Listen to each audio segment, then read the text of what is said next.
Tidak terasa subscribers kita sudah berada di ujung tahun ya, bulan Desember sudah mendekati Christmas dan sudah mendekati tahun baru ya. Bagi yang merayakan Christmas, ini adalah bulan-bulan joy of the world. Jadi ada kegirangan, ada sukacita ya, seperti itu ya bagi yang merayakan. Dan juga tahun baru. Nah, saya ini ditanya dengan beberapa subscribers ya. Ini lumayan banyak bertanya karena case-nya mirip-mirip lah seperti itu. Jadi mereka ini menerima tumpukan ya surat berharga yang berupa cek dan giro.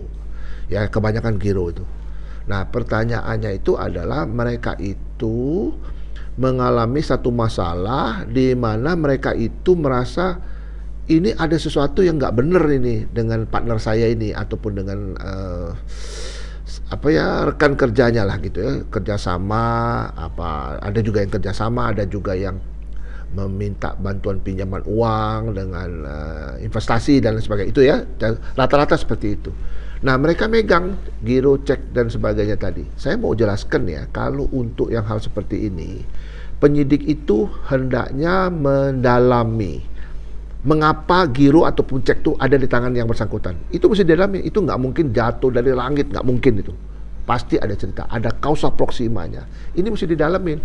Kalau ceritanya itu sampai kepada iming-iming, ada proyek bahwa ada keuntungan dan lain sebagainya, terus orang memasukkan uang lantas diberikan pembayaran terus dengan sejanji melalui giro. Giro itu ada pemindah bukuan, cek itu kontan ya, tunai ya, perintah membayar. Wade papir dua-duanya itu ya, itu dalam KUHD Wetboek van Koophandel itu jelas itu namanya wade papir. Jadi tracker itu atau penarik itu bertanggung jawab penuh terhadap apa yang ditarik di situ. Dia harus tanggung jawab ya, dia harus menyediakan dananya itu dan pada saat yang sudah diperjanjikan dan atau saat diuangkan di bank itu. Bank hanya sebagai kasir saja ya, dapat perintah untuk membayar. Nah, ketika proyek itu tidak ada misalnya ya, tidak ada, itu udah pasti itu bedroh, pasti itu pidana gitu loh. Tidak ada dalil-dalil lain. Apa? Dalilnya nggak ada, itu pasti itu bedroh. Nah, tapi ketika itu proyek ada, katakanlah, lantas dia tidak membayar, ini ceritanya iming-iming ada proyek nih, ini ada untungan sekian nih, nanti kita bagi hasil, bla bla bla, itu cerita seperti itu.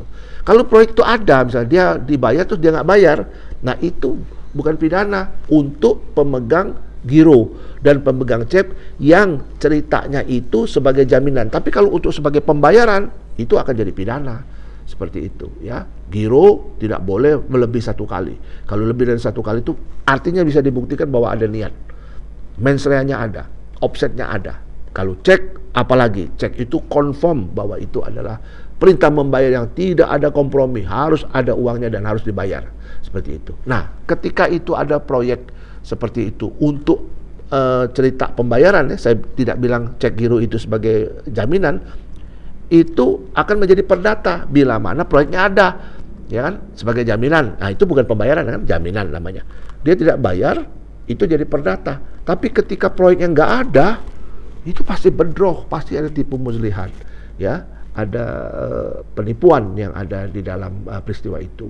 Ini yang mau saya sampaikan kepada subscribers khusus yang bertanya ini, ya, di menjelang Desember ini, menjelang akhir tahun ini kita tahu bahwa kita harus betul-betul mempersiapkan diri di tahun yang akan datang. Tahun yang akan datang tuh tidak menjanjikan lebih baik, bahkan lebih banyak lagi tantangannya. Kenapa? Karena dunia ini sedang tidak baik-baik ya. Ada perang di mana-mana yang nggak selesai-selesai. Israel dengan di jalur Gaza itu ada perang ya, dengan Hezbollah, dengan segala macam itu, Ukraine sama Rusia yang nggak selesai-selesai perangnya itu. Ini tidak bikin baik sebagaimana gitu kita tahu ya. Tapi mudah-mudahan ya, walaupun di tengah kekalutan dunia ini kita harus punya optimisme yang tinggi bahwa kita harus lebih baik lagi ke depannya dan kita harus menjaga supaya dari diri kita sendiri supaya kedamaian itu bisa tercipta, utamanya di negeri kita yang tercinta ini. Terima kasih, tetap semangat dan sukses.